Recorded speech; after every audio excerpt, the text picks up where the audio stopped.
Okay, in this video we're going to be looking at a really good demonstration of two different types of cut-cornered squares on the market. All right, cut-cornered squares are typically described as radian cuts. GIA calls them modified square brilliant cuts. And the first one that we're looking at happens to be a 1 carat. It's an ISI1, and this is an ideal square.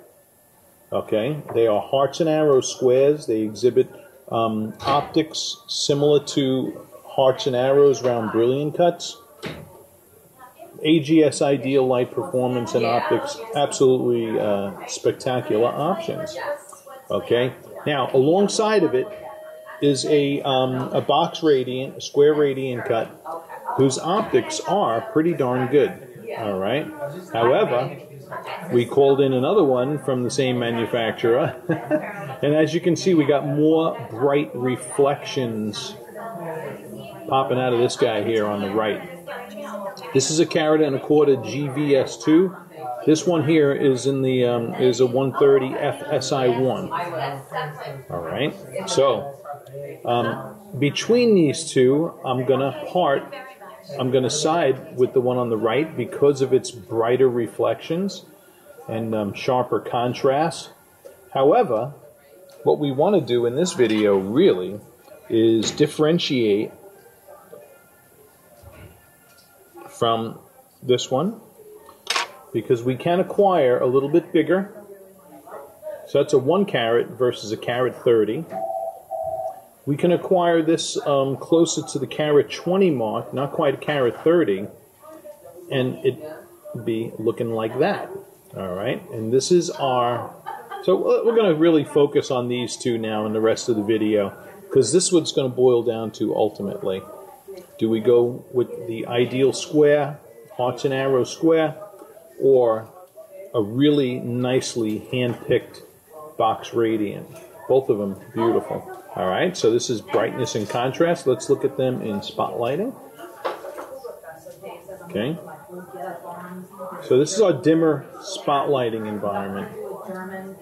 And a diamond that has a wider, broader facet structure are going to throw off, say, larger chunks of fire. However, this radiant is throwing off a lot of nice little pin flash. All right. Right here is a good view to the two of them. Okay. Here's a little bit stronger spotlighting for you. Okay, thank you so much. You know, and just for fun, here is when I just pass the light over the two of these. You can see the difference in the nature between the scintillation of the two of them and the type of fire coming out of each one. Okay. Here's when we look into the face. All right. So I ain't gonna lie. This is not a common radiant cut. This is absolutely an uncommon radiant cut that has really tremendous life to it. All right. So we've located a good resource here for box radiants or square radiants that are just absolutely gorgeous. Most radiant cuts, I'm just going to tell you, most radiant cuts do not have the life that this one has. That's a fact. Okay? However, it is definitely different from this one. So we're not trying to confuse you here. Let's offer you two awesome options. Okay? All right. So at the current moment in the ideal square inventory, the closest thing in the price range of this particular client is a 1.18 carat in an ideal square, all right, versus this 1.30 carat. Okay, but I don't have the 1.18 carat here, so I'm using this 1 carat as a demonstration to show you what it would look like. So it would be a little bit bigger. All right, let's go by the window in natural daylighting, and we'll wrap this video up and see how these guys look there. All righty.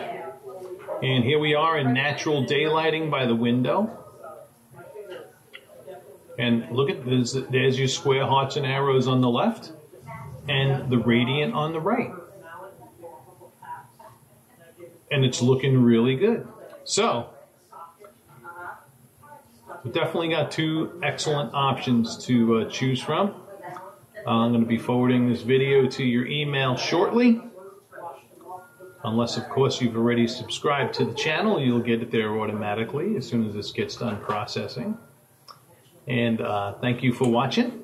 And great reference video here for people wanting to compare the square hearts and arrows, the ideal square, cut-cornered square, kind of like a hearts and arrows radiant, if you would, alongside of a hand-picked square radiant from good old gold. Thank you for watching.